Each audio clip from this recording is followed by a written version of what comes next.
आज के इस वीडियो में हम लोग यूपी बोर्ड क्लास 10th में सबसे ज़्यादा बार पूछे जाने वाले पर्यायवाची शब्दों के बारे में गहराई से अध्ययन करेंगे।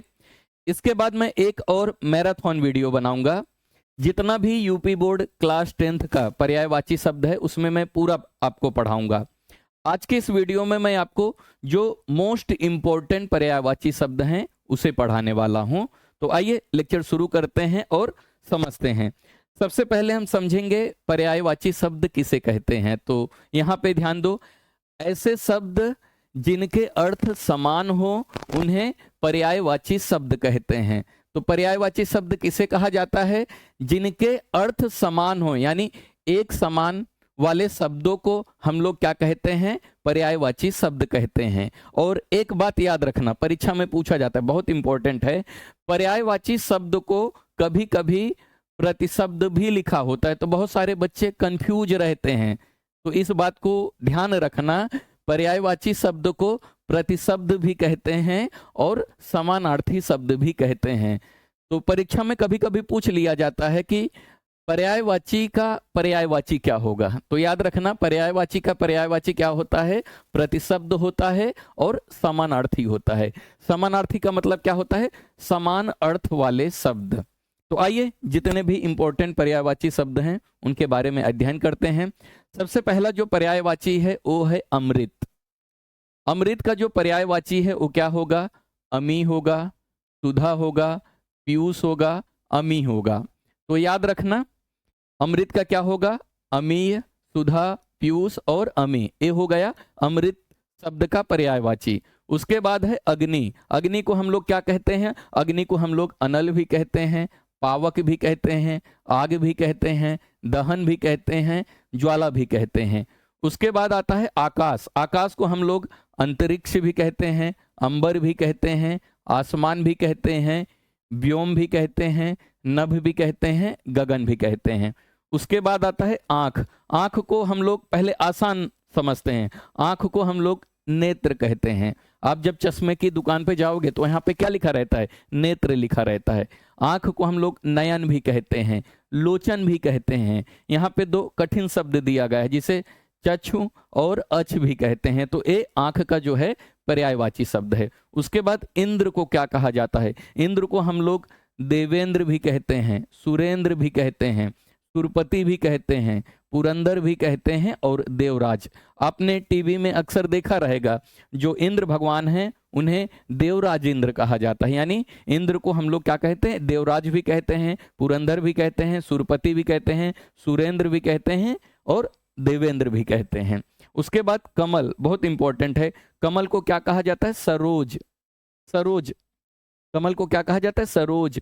पंकज, अरविंद, पंकज, अरविंद, अंबुज, जलज, सरोरुह, कंज, नीरज, ये सब क्या है? कमल के पर्यायवाची। तो थोड़ा इंपॉर्टेंट है, कमल का पर्यायवाची कई बार परीक्षा में पूछा जा चुका है, तो याद रखना। गाय को क्या कहते हैं? गाय को हम लोग गौ भी कहते हैं, सुरभि भी कहते हैं और धेनु भी कहते हैं। घर का जो पर्यायवाची शब्द है वो है सदन। आप, ये तो बहुत आसान है, आपको पहले से पता है, घर को सदन कहा जाता है। आलय, आलय, हिमालय, हिमालय क्यों कहते हैं उसे? आलय का मतलब होता है घर, हिमालय इसलिए कहा जाता है उसे बर्फ का घर। हिम का मतलब होता है बर्फ, आलय का मतलब होता है घर, तो इसीलिए हिमालय उसे कहा जाता है। तो आलय का मतलब होता है घर, याद रखना। तो घर का पर्यायवाची क्या होगा? सदन, आलय, भवन, गृह, निकेतन। आपको मालूम रहेगा शांति निकेतन, रविंद्र नाथ जी टैगोर जो हैं उनका घर हुआ करता था शांति निकेतन। तो घर का पर्यायवाची क्या है? निकेतन है। ठीक है, आइए अगले पेज पे चलते हैं। अगला है चांद। चांद को हम लोग क्या क्या कहते हैं? तो चांद को हम लोग चंद्र कहते हैं, चंद्रमा कहते हैं, विधु कहते हैं, शशि कहते हैं, शशांक कहते हैं, मयंक कहते हैं, इंदु कहते हैं और रजनीश कहते हैं। तो ये चांद का पर्यायवाची शब्द है। जल कई बार परीक्षा में पूछा जा चुका है। जल को हम लोग पानी कहते हैं, जीवन भी कहते हैं, कंफ्यूज नहीं होना, जल को जीवन भी कहा जाता है। जल ही जीवन है, यानी जल को जीवन भी कहा जाता है। तोय कहा जाता है, अम्बु कहा जाता है, वारी कहा जाता है, उदक कहा जाता है, नीर कहा जाता है।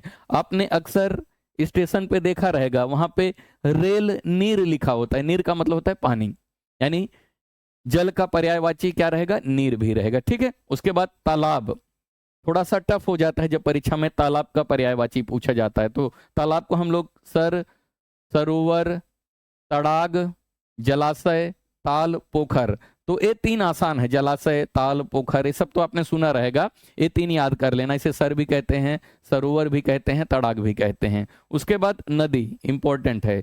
नदी को क्या क्या कहते हैं? नदी को सरिता कहते हैं, तरंगणी कहते हैं, जलमाता कहते हैं, नद कहते हैं और तटनी कहते हैं। ये नदी का पर्यायवाची हो गया। पर्वत को क्या कहा जाता है? पर्वत को हम लोग गिरि कहते हैं। गिरि का मतलब होता है पर्वत। पर्वत को हम लोग पहाड़ भी कहते हैं, शैल भी कहते हैं, भूधर भी कहते हैं। ठीक है, उसके बाद पृथ्वी का, पृथ्वी को हम लोग क्या कहते हैं? वसुंधरा भी कहते हैं, वसुधा भी कहते हैं, अवनी कहते हैं, मेदिनी कहते हैं, धरती कहते हैं, धरा कहते हैं, भूमि भी कहते हैं। बादल को क्या कहा जाता है? बादल को हम लोग मेघ कहते हैं, जलद कहते हैं, नीरद कहते हैं, घन कहते हैं, वारिद कहते हैं, पयोध कहते हैं, धराधर, अम्बुद, ये सब क्या है बेटा? ये सब बादल के पर्यायवाची शब्द हैं। वायु को क्या कहा जाता है? वायु को हम लोग अनिल कहते हैं, वात कहते हैं, मारुत, हनुमान जी को मारुत कहते हैं। क्यों? क्योंकि वायु के पुत्र थे ना, इसीलिए उन्हें मारुत कहा जाता है। हवा, वायु को हवा कहते हैं, मारुत कहते हैं, पवन कहते हैं, समीर कहते हैं। तो ये सब क्या हो गया? हवा का पर्यायवाची।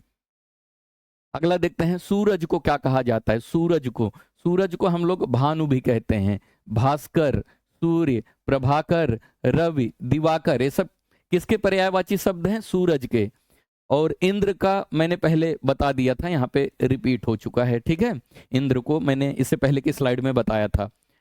कामदेव को क्या कहते हैं? इंपॉर्टेंट है कामदेव। कामदेव को हम लोग मदन कहते हैं, मनसीज कहते हैं, रतिपति कहते हैं, पंचसर कहते हैं, अतनु कहते हैं, कंदर्प कहते हैं, मनोज कहते हैं, अनंग कहते हैं। ये सब किसको कहा जाता है? कामदेव को। गंगा को क्या कहा जाता है? गंगा को हम लोग भागीरथी भी कहते हैं, देव नदी, गंगा जो है देव नदी है, इसलिए गंगा को क्या कहा जाता है? देव नदी। उसके बाद सुरसरी भी कहते हैं गंगा को, मंदाकिनी भी कहते हैं, नदीश्वर भी कहते हैं। पत्थर को क्या क्या कहा जाता है? पत्थर का जो पर्यायवाची शब्द है वो है पाषाण। आपने पढ़ा रहेगा इतिहास में, पाषाण युग, यानी एक ऐसा समय था जहां पे पत्थरों का उपयोग किया जाता था। तो पत्थर को क्या कहते हैं? पाषाण, वज्र, पाहन, उपल, शिला, ये सब क्या है? पत्थर के पर्यायवाची शब्द हैं। उसके बाद पुष्प, इंपॉर्टेंट है, पूछा जाता है। पुष्प यानी फूल।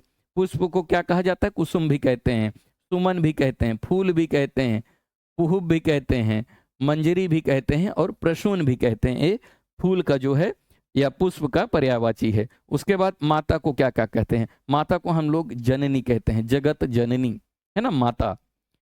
माता को हम लोग माँ भी कहते हैं, मात कहते हैं, मैया कहते हैं, अम्बा कहते हैं, सब माता के जो है पर्यायवाची शब्द हैं। रात को क्या कहा जाता है? रात को यामिनी, विभावरी, निशी, रात, रजनी, निशा, ये जो शब्द हैं रात के पर्यायवाची शब्द हैं। ये सब थोड़ा सा एक बार रिवाइज कर लेना, ठीक है।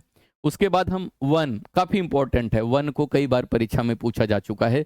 वन को हम लोग विपिन कहते हैं, जंगल कहते हैं, कानन कहते हैं, अटवी कहते हैं, अरण्य कहते हैं। तो ये जो है वन का क्या है? पर्यायवाची शब्द है। उसके बाद समुद्र की बात करें तो समुद्र को हम लोग सागर, सिंधु, रत्नाकर, उदधि, जलधि, जलनिधि, ये सब किसके हैं? समुद्र के। ये भी थोड़ा बच्चों इंपॉर्टेंट है। सांप को क्या कहते हैं? सांप को हम लोग नाग कहते हैं, फणी कहते हैं, व्याल कहते हैं, सर्प कहते हैं, अई कहते हैं, भुजंग, पन्नंग, विषधर, जिनके पास विष है, विषधर। विषधर कौन है? सांप है। हाथी इंपॉर्टेंट है। हाथी को क्या कहते हैं? दंती कहते हैं, कुंजर कहते हैं, मतंग कहते हैं, हस्ती कहते हैं, गज कहते हैं, करी, गजराज है ना। गणेश जी को आपने सुना रहेगा, गजराज कहा जाता है। गज इसलिए कहा जाता है, उनका चेहरा कैसा दिखता है? हाथी के जैसा। गज मतलब हाथी, ठीक है। राजा को क्या कहते हैं? राजा को हम लोग नरेश भी कहते हैं, भूपत भी कहते हैं, भूपाल भी कहते हैं, नरेंद्र भी कहते हैं, नृप भी कहते हैं, महीप भी कहते हैं, राजा का पर्यायवाची। उसके बाद भौरा की बात किया जाए तो भौरा को भ्रमर कहा जाता है, मधुप कहा जाता है, मिलिंद कहा जाता है, मधुकर कहा जाता है, अलिंद कहा जाता है और भृंग कहा जाता है। तो ये जो है मोस्ट इंपॉर्टेंट पर्यायवाची शब्द हैं। इसके बाद मैं मैराथन वीडियो लेके आऊंगा, जो भी यूपी बोर्ड क्लास 10th का जितना भी पर्यायवाची शब्द है उसमें मैं पूरा पढ़ाऊंगा। तो मैंने एक प्लेलिस्ट बना दिया है यूपी बोर्ड क्लास 10th, आप प्लेलिस्ट में चले जाना, वहाँ पे आपको हिंदी व्याकरण के सभी वीडियो एक साथ मिल जाएंगे। वीडियो कैसा लगा कमेंट करके जरूर बताइएगा, और अगर अभी तक इस चैनल को आपने सब्सक्राइब नहीं किया तो कर लीजिए। वीडियो देखने के लिए धन्यवाद।